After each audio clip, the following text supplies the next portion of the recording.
Kisah akan berfokus pada seorang atlet MMA bernama Sloan. Kala itu ia sedang merayakan syukuran atas kemenangan kakaknya yang bernama Eric setelah menjadi juara 1 dalam sebuah laga pertarungan.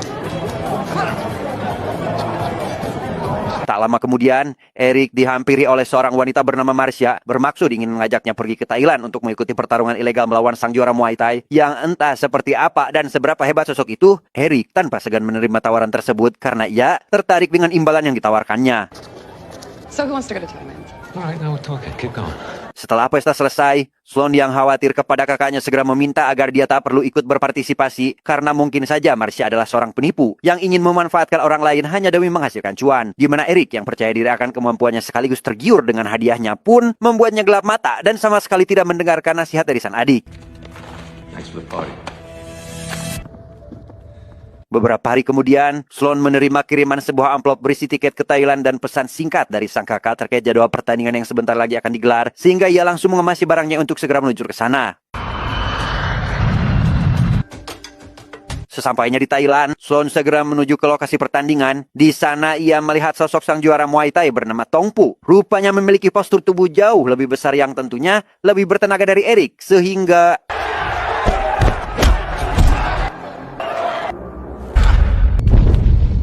ketika pertandingan baru saja selesai, tiba-tiba polisi mulai berdatangan untuk melakukan penggerebekan. Para penonton mulai berlarian karena panik, terkecuali Sloan yang dengan tenang menghampiri kakaknya yang sudah terbujur kaku tidak bernyawa. Marcia datang ke tempat kremasi untuk berbelasungkawa atas kematian Eric. Sloan yang merasa jika Marcia hanya datang ke sana sebagai formalitas dan tanpa menunjukkan sedikit pun penyesalan membuat Sloan langsung mencekiknya.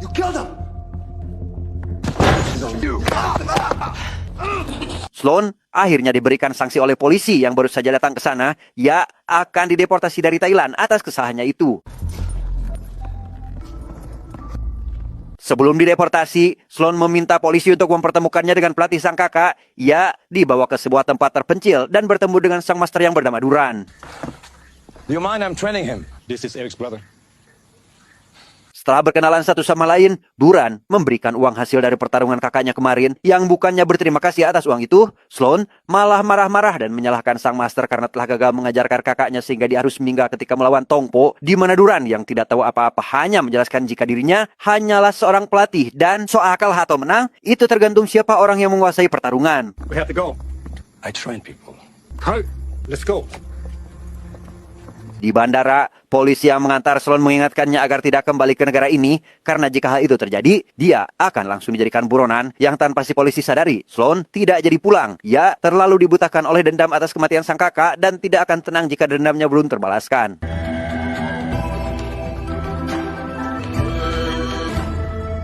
Ya, rupanya Sloan pergi ke padepokan Tongpo berniat untuk menghabisinya di sana. Ia menyamar menjadi seorang pendaftar baru di padepokan itu, di mana si penjaga gerbang yang bernama Samsul membiarkannya masuk setelah mendapat segepok uang dari Sloan yang dia anggap sebagai uang pendaftaran. Tapi apa yang terjadi?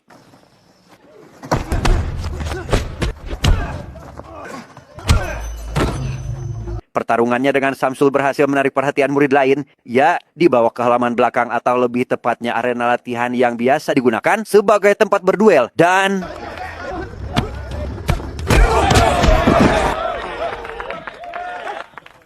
akibat kejadian barusan, Samsul segera meminta maaf karena sudah bersikap tidak sopan pada tamu. Ia langsung dipecat sebagai penjaga pintu setelah diketahui telah berbuat culas, di mana Sloan yang sudah ditipu oleh Samsul malah semakin akrab dengannya, meski ia tahu jika niat Samsul sebenarnya hanya mengincar uang yang saat ini dia bawa.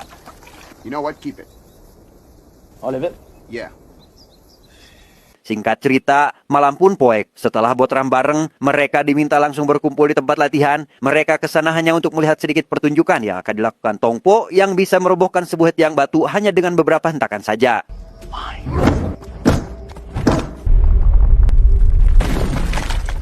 Selesai dengan itu, acara kemudian berlanjut pada sebuah pertarungan antara hidup dan mati, di mana kali ini para anak buah Tongpo akan melakukan duel yang sudah menjadi tradisi di perguruan ini. Mereka bebas menggunakan senjata apa saja yang mereka mau, kalau itu bisa membantunya menghabisi lawan tandingnya.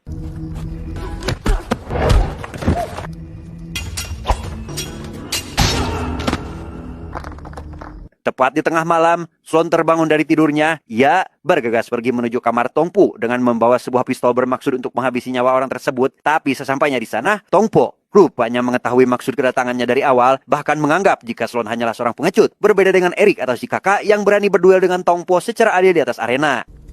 Kill me in my sleep. Setelah kembali sadar, Sloan diceramahi oleh salah satu orang kepercayaan Tong Po. Ia sudah berani datang ke perguruan ini dengan membawa niatan jahat, yang tak lama kemudian beberapa orang polisi setempat datang bermaksud membawanya kembali ke bandara. Namun hal itu dihentikan oleh seorang polisi wanita bernama Yuli yang katanya akan mengambil alih kasus Sloan mulai dari sekarang. Keesokan paginya ketika Yuli akan membawanya ke bandara, ia memberitahu Sloan agar jangan berbuat seenaknya kepada Tong Po, karena sebenarnya saat ini pihak polisi juga sedang mencari bukti kuat untuk menangkap sosok yang sudah menghabisi puluhan nyawa dalam sebuah pertarungan ilegal, yang bersamaan dengan itu, jalan yang sedang mereka lalui seolah sengaja dihadang oleh beberapa orang sampai akhirnya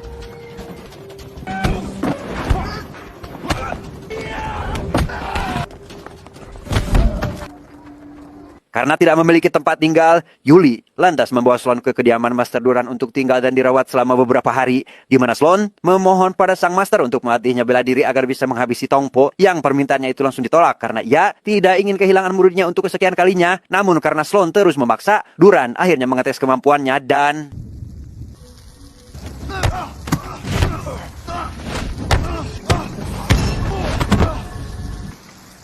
keesokan harinya, Sloan mulai latihan sesuai arahan yang diberikan oleh sang master. Semua itu harus terus dilakukan setiap hari tanpa adanya istirahat sedikit pun. Yuli yang khawatir lantaran diam-diam sudah memiliki perasaan cinta pun sesekali berkunjung untuk memberikan pelukan hangat agar Sloan semakin bersemangat.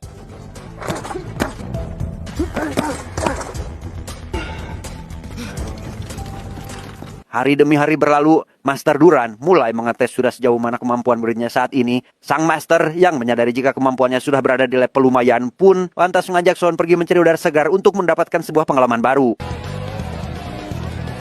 Berlokasi di sebuah bar, rupanya maksud kedatangan Master Duran ke tempat ini adalah untuk menemui kenalannya yang sedang mengadakan pertarungan ilegal. Ia meminta kenalannya untuk membiarkan Sloan bertarung dengan salah satu petarung terbaiknya di sana dan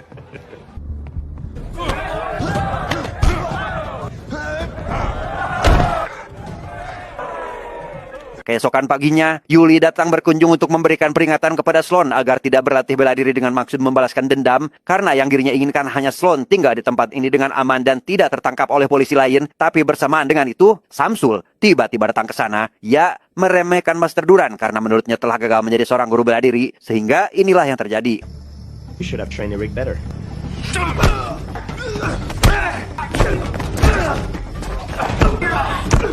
Menyadari jika Samsul bukanlah lawan yang bisa dianggap remeh, Master Duran kemudian melepaskan pakaiannya terlebih dahulu untuk melanjutkan kembali pertarungannya ke jenjang yang lebih serius.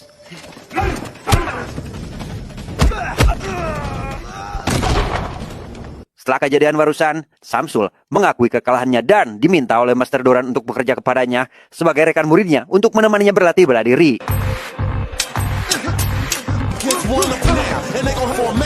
Bukan hanya memperkuat fisik sekaligus kecepatan pukulan, Sloan juga dilatih agar bisa melepaskan cengkraman lawan, di mana Master Duran mengingatkannya sesuatu hal yang paling penting, yaitu ia tidak boleh menyimpan rasa takut terhadap pembengkak lawan, karena jika itu terjadi, maka nasibnya akan berakhir sama seperti sang kakak.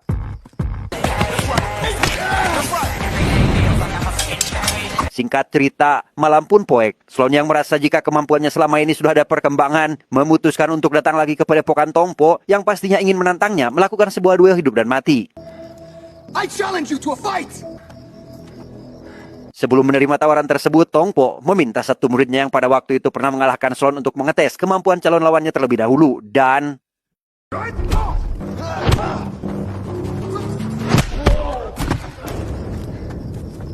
selesai dengan pria barusan, satu lagi jagoan Tong Po turun ke lapangan karena ia juga ingin mencicipi apa itu kekalahan.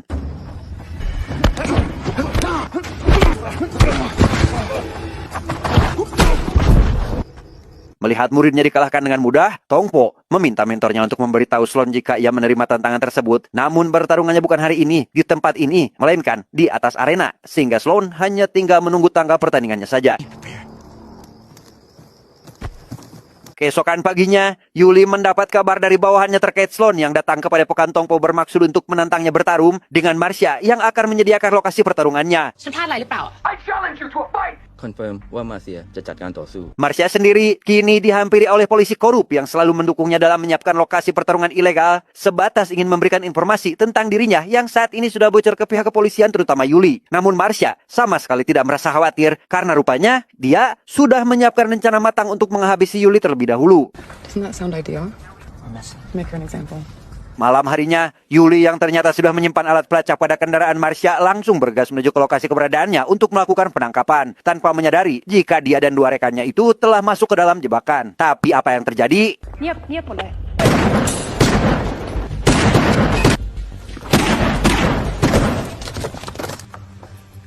Demi mencegah pertarungan ilegal kembali terjadi, Yuli dengan dua rekan polisinya langsung menemui Sloan yang sedang bersantai dengan gurunya. Ia berniat untuk menangkap dan memenjarakan mereka berdua.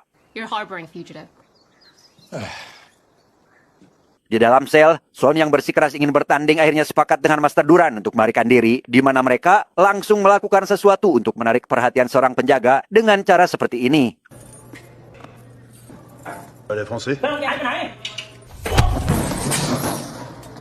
Dengan santai, Master Duran meminta Sloan untuk menghabisi para penjaga yang terus berdatangan sambil mencari jalan alternatif untuk melarikan diri. Sampai akhirnya...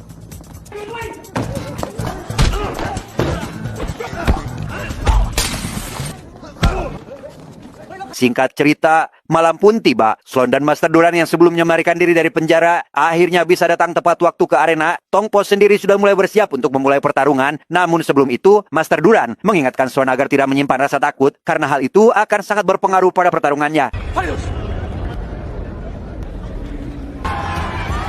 Sebelum pertarungan dimulai, wasit yang ada di sana memberikan informasi terkait pertarungan kali ini yang akan sangat menarik karena di ronde kedua, para petarung akan diperbolehkan untuk menggunakan sebuah senjata dan...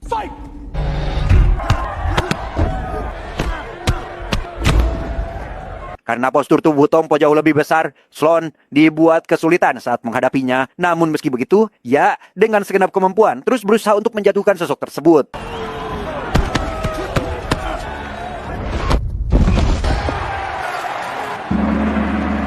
Selesai dengan babak pertama, Marsha memberikan kode kepada Tongpo untuk membiarkan Sloan mendapat sedikit celah agar pertandingannya nampak seimbang karena menurutnya hal itu akan membuat para penonton menambah kembali uang taruhannya. Sit down. Is it done? Come on. Memasuki ronde kedua, para petarung kini melapisi tangannya dengan serpihan kaca. Wasit memberikan kode pada mereka pertanda jika pertarungan sudah dimulai.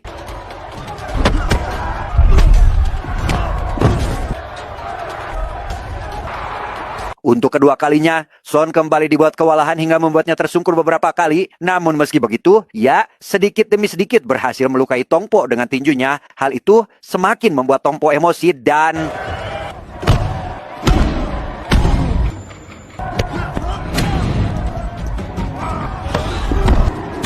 Di luar gedung, para polisi yang dipimpin langsung oleh Yuli datang ke sana untuk melakukan penggerebekan, di mana kali ini Marsha harus tertangkap akibat mengadakan pertarungan ilegal. Ia langsung diamankan ke kantor polisi. Namun sesampainya di dalam, Yuli meminta bawahannya agar tidak mengganggu laju pertarungan, semata-mata agar Sloan dapat menuntaskan balas dendamnya.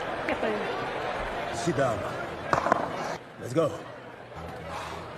Memasuki ronde terakhir, para petarung kini diberikan masing-masing 2 pedang sebagai senjata. Mereka akan saling menghabisi satu sama lain dan menentukan siapa dari mereka yang akan memenangkan pertarungan ini.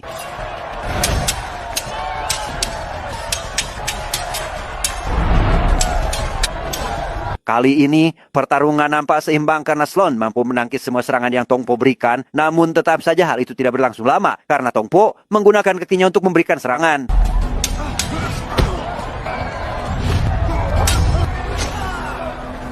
Karena terus dibuat kesulitan hingga kedua pedangnya terjatuh, Sloan segera menyerang sekuat tenaga hingga berhasil menjatuhkan pedang lawannya. Tetapi... Di sana, Master Duran meminta kepada Sloan agar kembali bangkit untuk mengambil pedangnya, sehingga Sloan segera meraih satu pedang yang langsung dilemparkan ke arah Tongpo dan... Ya, pedang itu berhasil melukai sedikit wajah Tongpo dan menancap pada bagian kawat pembatas, yang hal tersebut membuat Tongpo merasa sangat emosi dan langsung mencengkeram kepala Sloan berniat menghabisinya saat itu juga. Dalam situasi tersebut, Sloan kembali teringat akan kakaknya Eric yang sudah dihabisi oleh Tongpo. Ya, dengan sekuat tenaga melepaskan cengkeraman seperti yang sudah diajarkan oleh Master Duran dan...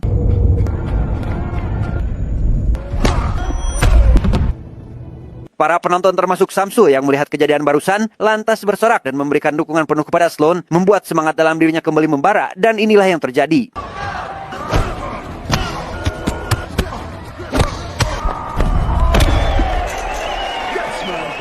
Tidak ingin kalah begitu saja, Tongpo kembali bangkit dan mendorong Sloan hingga menuju kawat pembatas, bermaksud ingin menghabisinya dengan pedang miliknya sendiri. Tapi apa yang terjadi?